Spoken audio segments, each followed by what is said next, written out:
Hey friends, it's Stacy here with Stacy Makes. Welcome back to this channel. My name is Stacy, obviously, and I am so happy that you're here. If you are new here, welcome. We do cozy crochet stuff here, whatever that means to you. And we talk about markets, patterns, market prepping, new yarns, just all things crochet here. So welcome if you are new. If you are not new, thank you for sticking with me, and I appreciate you being here. So this is the week after my largest market ever. So if you haven't seen that video, go back and check that out. It was just last week's video. We had a large 2-day show that we traveled to Springfield, Illinois for, and it was in the neatest venue at the Illinois State Fairgrounds. And it was an amazing weekend. We sold a lot of stuff, and we had 4 weeks until our next show. We now have 3. And the next show was, up until this last show, was our largest show the last year. So we expected it will be a fairly moderately sized show. It's just a little over an hour from us, and it's a 9 to 4 show on a Saturday. It's in a high school in Newburgh, Indiana. So we are excited, but prepping for that. So if you missed that, go ahead and watch that. Also, I did a live this week where I sat down and took all of the stuff I had left and I did an inventory. I needed to get myself in a place where I knew exactly what I had, what I didn't have that I wanted to make, and just kind of visually see it. So I did a live, I think it was Tuesday night, with you guys, and went through all of my inventory. If you missed that, I have $1,117 in plushie inventory, which is like less than what I made at this show last year. And total, with like scrunchies, my bags, that kind of stuff, and burnt cloths, the non-plushie inventory, I have 1,603. So I have very little plushie inventory. So really the focus is going to be on that as we go through these 3 or 4 weeks. Also, the Thanksgiving holiday is in there, and obviously there'll be some family things going on, some extra time off work though as well. So just lots going on in the month of November. Thanksgiving is super late this year, which makes everything seem weird because Christmas is like less than 4 weeks from Thanksgiving this year, which is just the latest that Thanksgiving can be is this year, because Thanksgiving is on the 4th Thursday of every November, and it just happened that the first day of November was on a Friday, so that means that the 4th Thursday is on the latest day it could possibly ever be, which is November the 28th. So that's super late, doesn't even give you a month, so it's like everyone's kind of decorating early for Christmas because they want to leave their stuff up. And so anyway, that was on a totally different sidetrack note. Okay, let's get back to what we are here for. I have very little inventory, and so I am working on a plan. After I did inventory, I did sit down and I went through everything that sold, everything I did have, and I made a list of things to try to focus on. That way when I do sit down and I do have time, I have a plan. That doesn't mean that I stick to that plan 100%, doesn't mean I'll make everything on that list. It's just a list of things that I know that if I make these things that they're more likely to sell.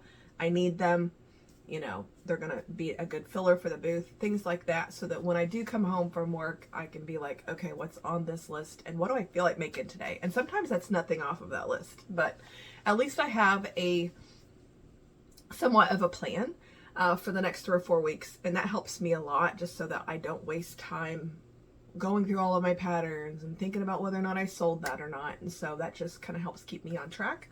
So I did inventory, I made a focus list, and I didn't do a lot of crocheting this last week, the first few days. I came back from Hobnob, my hands were kind of sore, my body was sore, I was exhausted. It really was Monday, Tuesday when I did my inventory before I really felt like me again. I was so tired. It was just a lot. It was going up and down stairs. It was just the drive itself, the trip, the unloading and loading and reloading, and it was just a lot. And so I'm just finally feeling back to myself. I don't think I crocheted until Tuesday night, maybe Monday night. I did a little bit of something at the very end of the night, and then I finished it Tuesday. So I still did get, I hit my goals really for the week. I had told myself if I could just make $200 worth of plushie inventory every week for 4 weeks, that's $800. That'll get me almost $2,000 worth of plushie inventory. And then anything else on top of that would just be a bonus. And just know that if you are new here, I do these shows with my daughter Tara, Old Soul Factory, here on YouTube. And she brings plushie inventory as well. So it's not like 2,000 is the only amount we're going to have.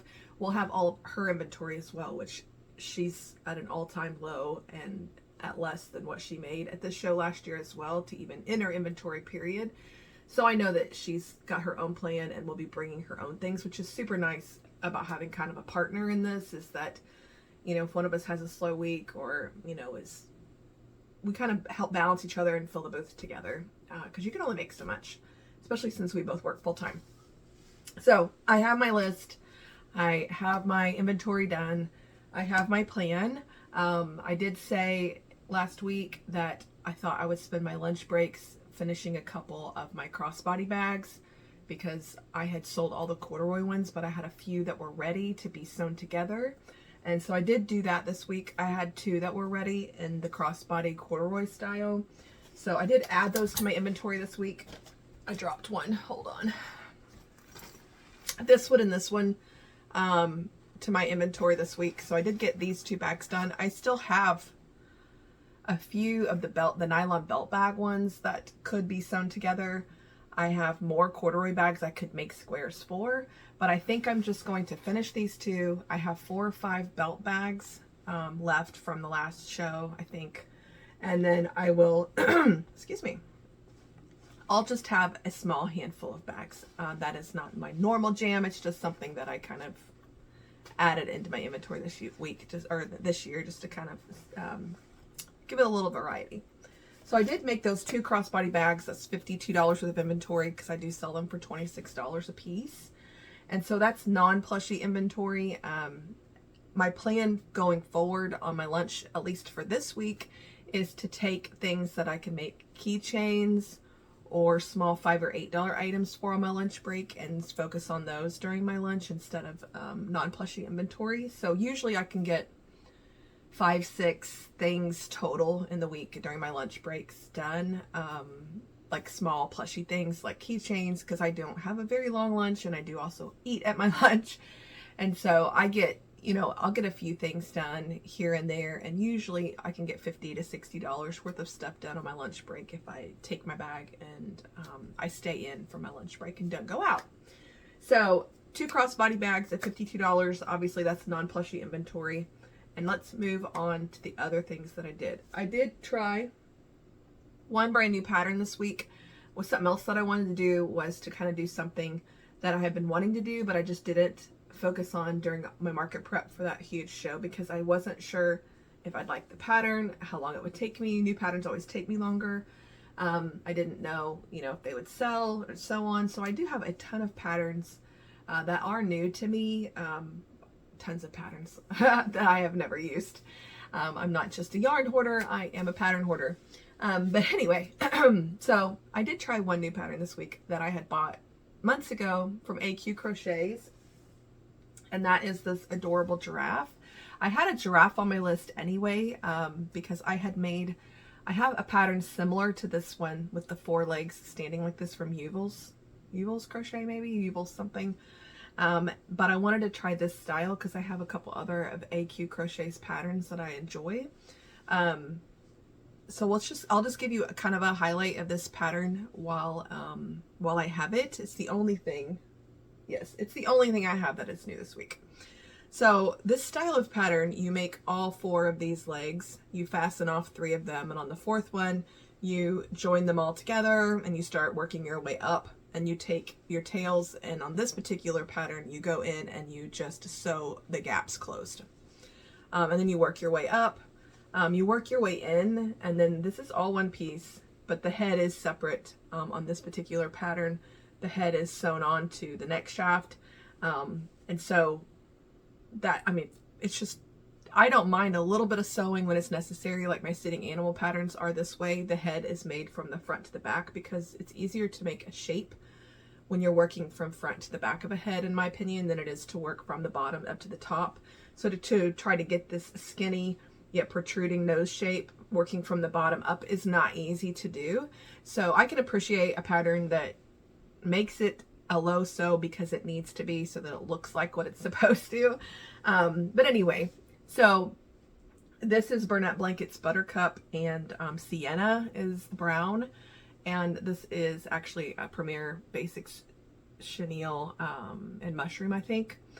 And I really like this pattern. I was making it while I was watching a movie that I had never seen, and I had some kids coming in and out of my room to talk to me and just to chat, which is fine. Obviously, it took me about an hour and 45 minutes to make this pattern because of, you know, the movie and watching TV, and it was new and people talking to me. I think I could get it down to probably an hour and 20 if I was literally just sitting there and making it, maybe hour 15, hour 20, if I was just making it and not distracted and just didn't stop. And because I've done it before now, so, but either way, really unique pattern. I really enjoyed making it. The color changes obviously slow you down just a little bit for all the spots, but they are super cute. Super, super cute. The horns are, there's another name for the ossicorns, I think. Ossicones maybe? These things. These are just baubles, but you do have to sew the ears on. And then you chain out to do the tail. So really neat pattern. I think I'm only going to put, what did I write down? I'm going to put 28 on this, which means I'm probably not going to get anytime I make a new pattern, and it takes me longer because I'm distracted and it's new to me. I usually don't get all of my money out of it as far as like as much as I want per hour necessarily, but I'm going to put 28 on it. And see how it does. It's pretty tall. I made a Brontosaurus this week, which I've made these before from Savagely Stitched, and I sell them for $24, and it's quite a bit shorter, and it's not, you know, it's obviously not it's not sewn together. It's a no-sew. It's faster, and I do 24 on these, so I'm going to do 28 on this. I probably could, I'm going to see how fast it goes. If it goes super fast, or if it goes at all, I'll probably, if I make this again, probably do at least 30 on it. So, but yes, surprise, I made a Brontosaurus this week too. I do 24 on these. This is Savagely Stitched pattern, and this is the Mystical yarn. And obviously they have two blue colorways. They have like a muted bluey gray one, and then they have this brighter one, which I've also made a stingray out of. And I've also made another Brontosaurus out of it before. So I've gotten two Brontosauruses and a stingray out of that skein so far, and it still has some plump to it. Whatever. Words are hard. So Brontosaurus 24 and the giraffe 28. I wanted to mix up what I do sometimes to save my hands. One, I wear a compression sleeve when I can remember to on my right hand for sure. I do stretches. I stretch back into the side and I stretch down into the side. Anytime that my hands kind of catch and they feel like they're tired or they're achy, I do that, and I'll stop and I'll massage my hands. I'll kind of pop my fingers around, stretch them out, I'll rotate my wrists, things like that. And I have been wearing that compression sleeve. But something else I also do is I try to alternate between hook sizes and types of yarn. I find that Bernat is not necessarily hard to work with depending on the softness of the yarn. But some of the yarns are a little rougher than others, and you just have to pull. It doesn't glide and pull through like smooth, like a Sweet Snuggles Light just kind of pulls through each loop, and it's like there's no resistance, I should say, but you can get tightness from it if it's good Sweet Snuggles Light. Bernat Blanket varies sometimes. Like this Mystical is super smooth. I love it. It's soft, but it's a little bit thinner than the traditional Bernat, even though it says it's the same weight, it's in the same size. It's just not quite as plushy, but it is super, super soft. So this Brontosaurus is probably a little bit smaller than my other Brontosauruses that are made with the non-mystical yarn. But either way, something I do to save my hands, back on subject, is I float between yarn sizes and hook sizes. So like if I do something in a jumbo yarn one night or in the beginning of the night, then I try to switch to something super small like a Posh or a Sweet Snuggles Light, something that has less resistance, and then I go back to big yarns and then go back down to small yarns. It is just something I do just to kind of help save. And again, Burnett's the only one that really gives me some trouble a lot of times, is because if you get a rough skein. So I try to pull my nice skeins, obviously, if I've got them. But if sometimes it's just a color that you need and it's something that you really want to make, I wouldn't say it's painful. And I wouldn't say that I hate it. It's still soft yarn. It's just something about blanket yarn in itself just doesn't smooth through, and it has a little more resistance, which just means that you're going to take your hands and you're going to pull just a little bit. You have to work your wrists and the motions just a little bit more to get everything to glide through and work. You know, some yarns you just sit there and you just do this. And on Burnet Blanket, you just kind of have to, I don't know, tug is the right word. I don't know. Down in the comments, let me know if you understand what I'm talking about. Or if maybe you don't have that problem. Maybe it's just me and my tension and the way I hold my hook. I don't know. I'm a knife holder. So, okay. Brontosaurus, giraffe. Those are the only things I've went over so far. I made 2 emotional support chicken nuggets, 2 very different eyes and faces. I have the stickers ready and I have the little sleeves. I will put these in. These are 12 a piece. And this was all I could make out of the yarn I had left. I have more yarn coming soon in this color so that I can make more of these. My hope is to make at least a half a dozen of these to take, because I sold 15 at the last show. Okay, and I made a capybara. This is Plushie Co's pattern. Sorry, the chicken nugget is just something that I freehand, by the way. This is Plushie Co's Baby No-So Capybara, which I just color changed. Her pattern doesn't tell you to do that, but I just color changed the nose out. This is Premier Basics Chenille. One thing I will tell you about this pattern, if you do make it, and it gets me every time unless I'm making several in a row, is you work from the nose back. And it doesn't necessarily, I don't think, tell you that. It just says head body. Like when it starts, it just says head body. It doesn't, and maybe that's it telling me that it's doing head first and then body. I don't know. But I start to get a little, like, the first set of bobbles that you do are his ears. And then it starts to work back and do the feet. And I don't know why, but I question it, whether I'm starting with the back or the front. I think every time I start this pattern, and so I question whether I should have started with the dark yarn, because I really didn't want the dark yarn to end up on his butt, obviously. But you do start in the face and it works its way back. So if you are going to color change and put a different size or a different colored, like snout or whatever you want to call this thing on a capybara, it's start with the alternate color, because you're going to work your way back to here. Now, if you do the sleepy eyes like the pattern calls for, you don't have to worry about the eye placement, and obviously you'll figure out eventually that these were the feet and these were the ears. So hopefully that helps a little bit. I usually sell these for 15, but I think I'm going to increase it to 16. This takes me a good 40 minutes, maybe 45 minutes. And it's, you know, by the time you embroider all the face details and stuff too. Okay, 1 capybara. I sold both of the ones I had, so I had none. So this was on my list. I did 3 swinging animals because I sold every single swinging animal that I had. I did this duck with a teal colored swing. I did this duck with a purple colored swing. And I did this frog with a tan colored swing. This is a pocket frog pattern by Steph's Stitches. And this is a duck that I've just freehanded from various other ones that I had.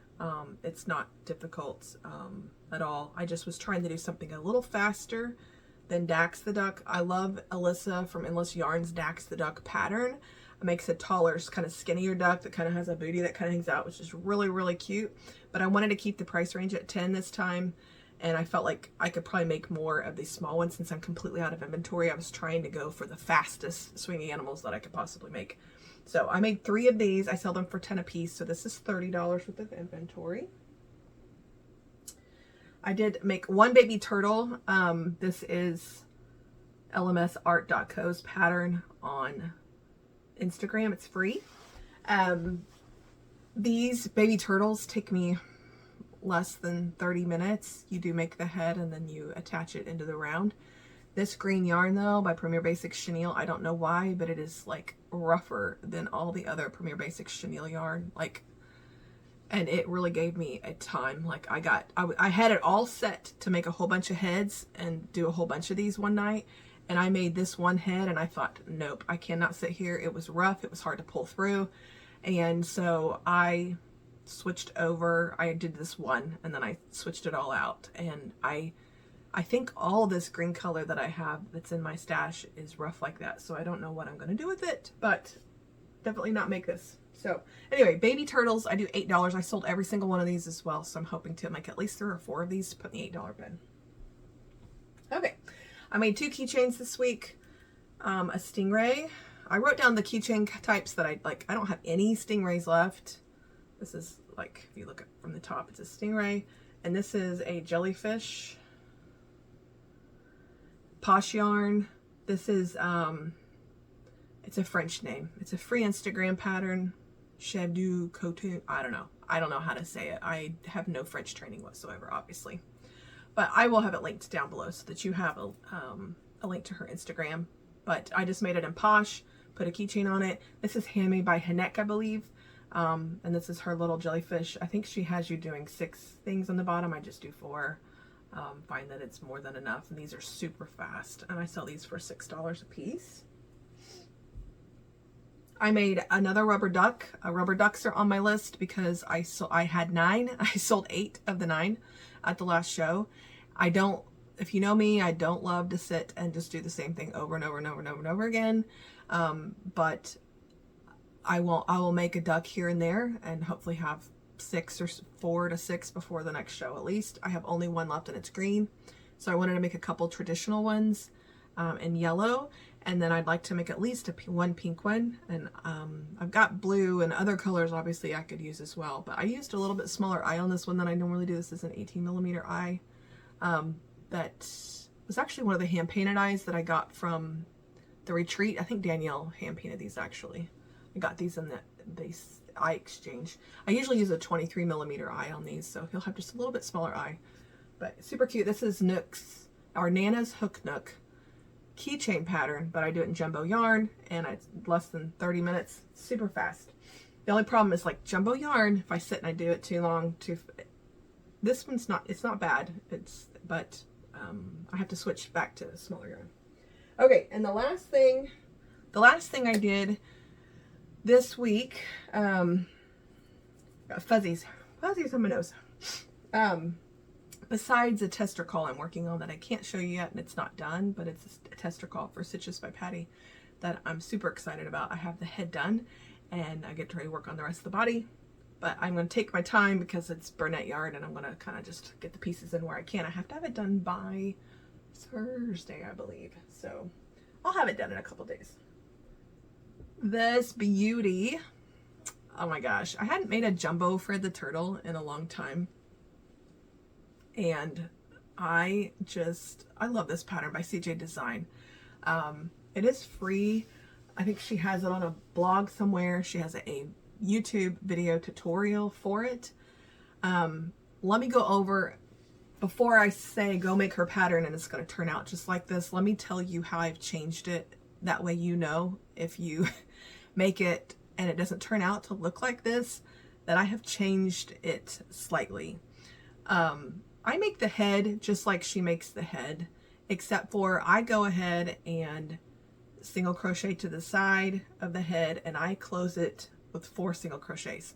She leaves it open and wants you to grab both sides as you sew it into the body, and I just think that that's more difficult than it needs to be. And if I single crochet a row in there, it makes the head just a little bit longer because I like to tack mine back too, so we'll get to that. But yes, I single crochet across the head to close it when I finish the head, and when it gets single crocheted into the body. On the shell itself, she starts with 6 single crochets, and then does obviously an increase round that gets you up to 12. I start with 12 in my round. It's not easy to do, especially with this type of yarn. What I do is I I get my magic ring and I make one single crochet in it, and then I close it where it's about as big as I need it, and then I do all my stitches in it, and then I pull it to just a little bit more if I need to close it all the way up, because that's a lot of stitches to have in a magic ring. But it makes it not cone up here. There is 6 in the head, and I don't feel like it really cones too much, but it definitely, through the way that I stuff it and put the eyes on it and stuff, I don't think you notice it as much on the head, but when I was doing 6 here, I just felt like it just had a little bit of a cone tip to it. So I start with 12. When you get to the last edge round of your shell, she says to chain 1 and turn, I believe, and to work in the back loop only to do this edging all the way around. Okay. I do not chain 1 and turn. I simply keep going and just do front loop only. And then when I get to the edge where the front loop only is done, I just color change like normal, and I start working in the body just like she says to do. Okay. And I think that's it as far as and outside of that, I do all the flippers the way she says. All 4 flippers are the same size. I sew them in. Be careful, like when you make your flippers and you close them with a single crochet, this is the top, this is the side that faces me when I was single crocheting these around, and then the tail is going to end up on the end that you're finishing on, right? So if you're not careful when you put the flippers in, your instinct is going to be to take the end where the tail is and attach that end into the body. Well, if you do that to the one side of these flippers are going to be upside down from the other side, because the tails are all on the same side, and so when you flip it around to get the tail inside, these are going to have to be upside down for the tail to be in, and then the other side looks different. So this is what the other side looks like compared to, I don't know if I'll be able to pull it around. See how this has kind of like an edge to it? This is like flat. They will look different. Okay, so this is the back side and this is the front side of the flippers. They will look different if you use the end with the tail on both sides to attach it. So I think it's my first, I attach my head and I work this way. The first side, I think that I have to attach the flippers. My tails from finishing off the flippers actually end up out here on this side. And then when I get around to this side, my tails end up in here. But I always have the side with the ridge that I single crocheted shut that was facing me. That side's going to face up when I flip it. Okay? And then when I get done, the side that has the tails, which is this side, I just weave them back in through the flipper. I mean, they're already secured off. I just weave them back in. Hopefully that makes sense. And then when I do finish off, I leave a really long tail. I take my yarn back up through the shell and I grab the head, a couple stitches of the head, obviously down in here. I go in, or I go out the shell, into the head, back out the head, back into the shell, and then I go down into the back into the body and I pull it to tack it up into the body so that the legs are floppy, or the flippers, but the head stays up, which I love, because on her pattern, if you don't do that, the head just flops down here, which I've sold some that way when I first started doing it, but once I prefer the head to be up here. It's just a personal preference. So anyway, jumbo yarn. This is Sweet Snuggles. Loops and Threads yarn from Michaels in the size 7 jumbo yarn. I'm going to price him at $35. I do $25 on my Burnett threads, but I think I'm going to increase that, I think, to $28 if I make any more. But this one just turns out so much bigger, and the yarn is so much more expensive for this stuff. So I'm going to price him at $35 and see if I can sell him for that. He's big. I mean, he's sitting across me. He's big. Okay, that's all the plushies that I made for this week. Plushie total $192, so I fell just a little bit short of my $200 goal for the week. but I did have the 2 crossbody bags. So total inventory that I did make was $244 for the week. I think that's all I have for you guys this week. I will be working on that tester call that I was talking about. I'll be able to show it to you, I think, next week. It will be past the deadline of the tester. I don't know when she's releasing it for sure yet. But as soon as, if I can share it next week, I will. It's so freaking cute already. And I did apply for a couple other tester patterns. I have no idea if I'll get into them or not. So I may have some other things to work on this week. Like I needed that, but I just couldn't pass up a couple of my favorite pattern designers tester calls this week. So if I get into those, I will also have that for you. The game plan this next week is the same as it was before, which is trying to make $200 to $250 worth of plushies for the weeks. Try to stay mostly within my focus list and just get as much done as I can to still enjoy it. So I think that's all I have for you guys. If you have, I'll try to link all of the patterns down below in the description. So if you do want to know who, how to get a hold of them, usually what I do is link their Instagrams. Excuse me. Usually what I do is link their Instagrams, because some of them will have an Etsy and they have a personal website, or they sell on different sites, or you know, so on. There's mods sometimes on, and I feel like if you're going to buy a designer's pattern, you know, follow them too on Instagram. But you can find their links usually in their profiles for their shops where they actually sell their patterns. And I don't want it to like link an actual Etsy listing and then the listing gets sold out or moved or whatever and my links aren't good anymore. So usually what I do is I put what the pattern is. So I'll put like Fred the Turtle, and I'll link CJ's Designs Instagram. And then from there, you guys can look for the YouTube video and the blog or whatever it is that you need to look for. So I'll try to put all that in the description for you so that you have it. Let me know, again, like I said earlier, your thoughts on the Bernette yarn. If you understand what I'm talking about with, like, it just takes a little bit more tugging, which makes my hands cramp a little bit more when I do use it. So I have to kind of intermittently put other things in there. And also, what was your favorite thing I made this week? Thoughts on anything, any feedback? Guys, hanging with me. Market prepping still. This is our last show of the season, December the 7th. I am looking forward to having that.